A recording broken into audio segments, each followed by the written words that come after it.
الأبواب وقالت هيت لك قال معاذ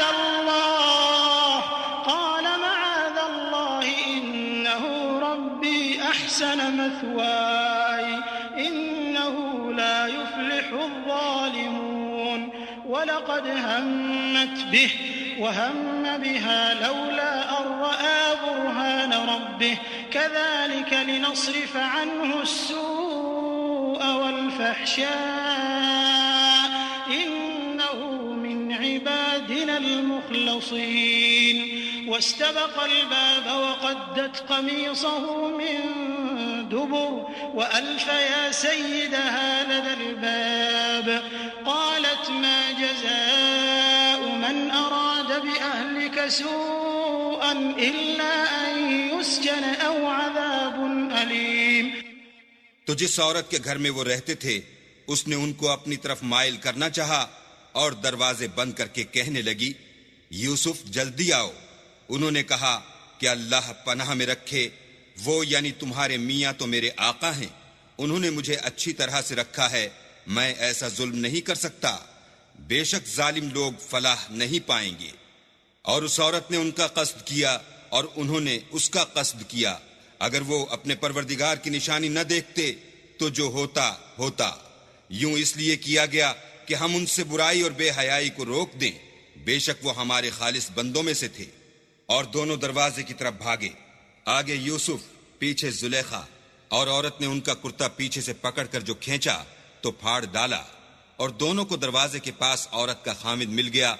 تو عورت بولی کہ جو شخص تمہاری بیوی کے ساتھ برا ارادہ کرے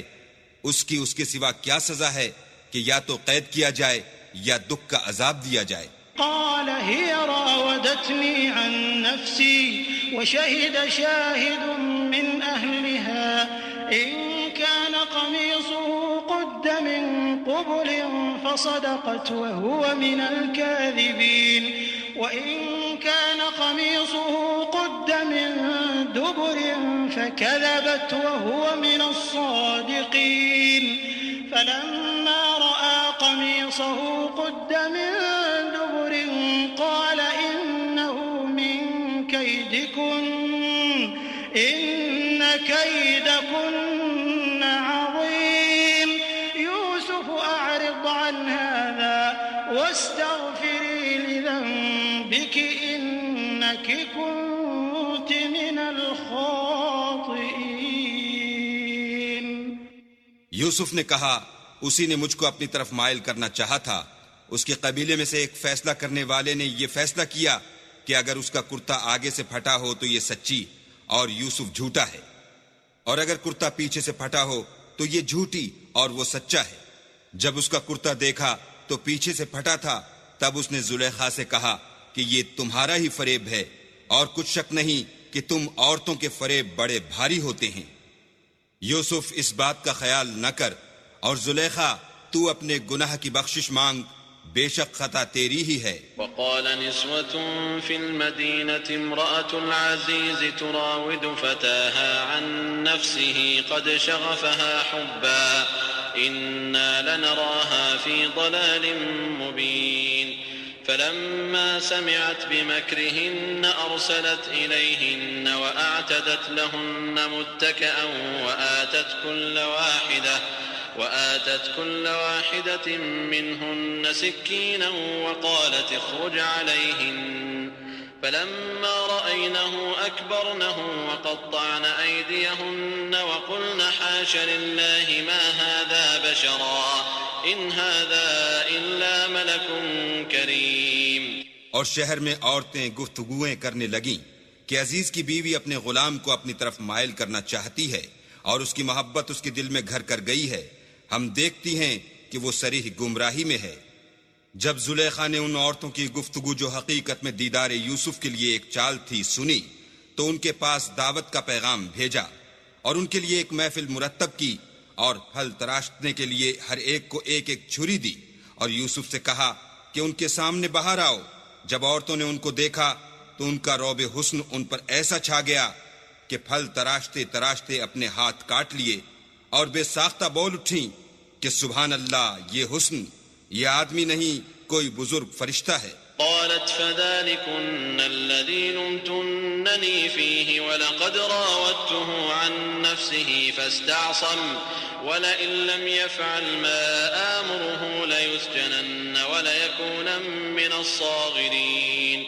قال رب السجن أحب إلي مما يدعونني إليه وإلا تصرف عني كيدهن أصب إليهن وأكن من الجاهلين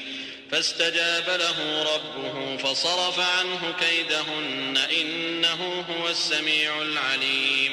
ثم بدا لهم من بعد ما رأوا الآيات ليسجننه حتى حين۔ تب زلیخا نے کہا یہ وہی ہے جس کے بارے میں تم مجھے طعنے دیتی تھیں، اور بے شک میں نے اس کو اپنی طرف مائل کرنا چاہا مگر یہ بچا رہا، اور اگر یہ وہ کام نہ کرے گا جو میں اسے کہتی ہوں تو قید کر دیا جائے گا اور ذلیل ہوگا۔ یوسف نے دعا کی کہ پروردگار جس کام کی طرف یہ مجھے بلاتی ہیں اس کی نسبت مجھے قید پسند ہے، اور اگر تو مجھ سے ان کے فریب کو نہ ہٹائے گا تو میں ان کی طرف مائل ہو جاؤں گا اور نادانوں میں داخل ہو جاؤں گا۔ تو اللہ نے ان کی دعا قبول کر لی اور ان سے عورتوں کا مکر دفع کر دیا، بے شک وہ سننے اور جاننے والا ہے۔ پھر باوجود اس کے کہ وہ لوگ نشان دیکھ چکے تھے، ان کی رائے یہی ٹھہری کہ کچھ عرصے کے لیے ان کو قید ہی کر دیں۔ ودخل معه السجن فتيان قال أحدهما إني أراني أعصر خمرا وقال الآخر إني أراني أحمل فوق رأسي خبزا تأكل الطير منه نبئنا بتأويله إنا نراك من المحسنين قال لا يأتيكما طعام ترزقانه إلا نبأتكما بتأويله قبل أن يأتيكما ذلكما مما علمني ربي إني تركت ملة قوم لا يؤمنون بالله وهم بالآخرة هم كافرون واتبعت ملة آبائي إبراهيم وإسحاق ويعقوب ما كان لنا أن نشرك بالله من شيء ذلك من فضل الله علينا وعلى الناس ولكن أكثر الناس لا يشكرون۔ اور ان کے ساتھ دو اور جوان بھی داخل زندہ ہوئے۔ ایک نے ان میں سے کہا کہ میں نے خواب دیکھا ہے، دیکھتا کیا ہوں کہ شراب کے لیے انگور نچوڑ رہا ہوں۔ دوسرے نے کہا کہ میں نے بھی خواب دیکھا ہے، میں یہ دیکھتا ہوں کہ اپنے سر پر روٹیاں اٹھائے ہوئے ہوں اور جانور ان میں سے کھا رہے ہیں، تو ہمیں ان کی تعبیر بتا دیجئے کہ ہم تمہیں نیکوکار دیکھتے ہیں۔ یوسف نے کہا کہ جو کھانا تم کو ملنے والا ہے وہ آنے نہیں پائے گا کہ میں اس سے پہلے تم کو اس کی تعبیر بتا دوں گا۔ یہ ان باتوں میں سے ہے جو میرے پروردگار نے مجھے سکھائی ہیں۔ جو لوگ اللہ پر ایمان نہیں لاتے اور روز آخرت سے انکار کرتے ہیں، میں ان کا مذہب چھوڑے ہوئے ہوں اور اپنے باپ دادا ابراہیم اور اسحاق اور یعقوب کے مذہب پر چلتا ہوں۔ ہمیں شایع نہیں ہے کہ کسی چیز کو اللہ کے ساتھ شریک بنائیں، یہ اللہ کا فضل ہے ہم پر بھی اور لوگوں پر بھی، لیکن اکثر لوگ شکر نہیں کرتے۔ يا صاحبي السجن أأرباب متفرقون خير أم الله الواحد القهار ما تعبدون من دونه إلا أسماء سميتموها أنتم وآباؤكم ما أنزل الله بها من سلطان إن الحكم إلا لله أمر أن لا تعبدوا إلا إياه ذلك الدين القيم ولكن أكثر الناس لا يعلمون۔ میرے جیل خانے کے رفیقو، بھلا کئی جدا جدا آقا اچھے یا ایک خدائے یکتا و غالب؟ جن چیزوں کی تم اللہ کے سوا پرستش کرتے ہو وہ صرف نام ہی نام ہیں